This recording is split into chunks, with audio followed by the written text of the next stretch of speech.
All right, you guys are listening to K-Talk Radio. We are back. This is the show, Utah Home Sweet Home. I am your host, Yoshi Shiraki, and today my guest, Colton Halverson from Integrated Title Services, is here joining me, sharing some great information for those of you who have ever wondered what a title company does. Oftentimes you don't even meet them till it's the day of closing and you show up to sign all the documents and you're like, here's the guy or gal who was sending me all those emails. So Colton is sharing with you guys what's going on in the background, what they're doing for you to make sure you're protected when you purchase or sell a home. So it is nightmare story time. Colton, I love hearing about these nightmare stories. I don't love going through them. I've been through some. I don't love hearing them. If there was none of them, it'd be a perfect world, right? Right. That's Exactly. right. That's right. Knowing that they happen, though, I like to learn from the opportunity that somebody else made that mistake and not me, if possible. Definitely. So both of these stories actually include nobody wanted title insurance. They didn't want to pay for the title insurance premium. Oh, wow. So there wasn't really a whole lot of research done into the property. Got it. So the first one that I wanted to talk about today was an elderly woman. She was sickly. She wanted to transfer title over into her heirs. Oh, okay. So she didn't want to pay for a trust or anything, though. Oh.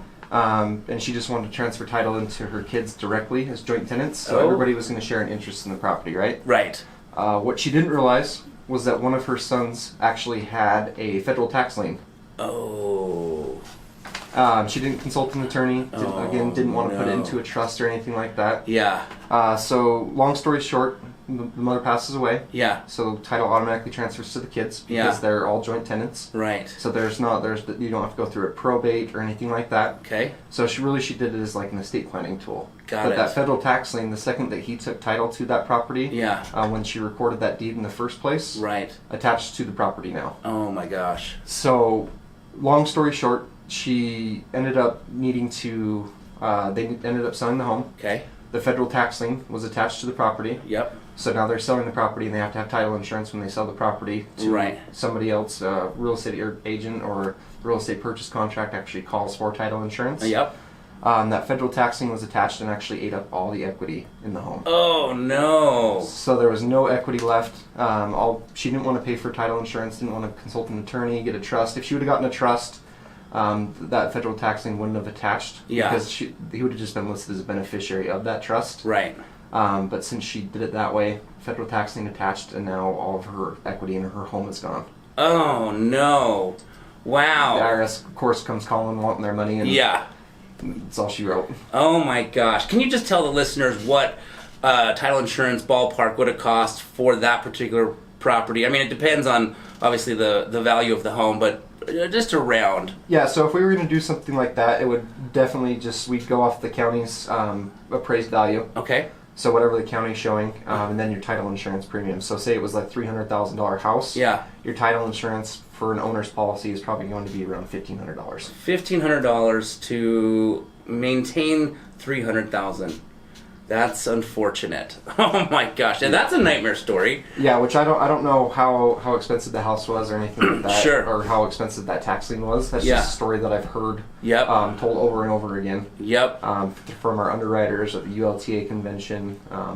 Really, anywhere that story is a pretty big story. Gotcha. Because that's a nightmare. That's a nightmare. That's being told over and over. And there's no way to get rid of it once it's on there. Because once it's attached to that property, even if you transfer your name off of it, it still is attached to that property because you own that property. Jeez. So it can transfer from buyer to buyer to buyer. Yeah. If nobody ever takes care of it, which is why you get title insurance, because we're going to make sure that gets paid for when they sell that property. Right.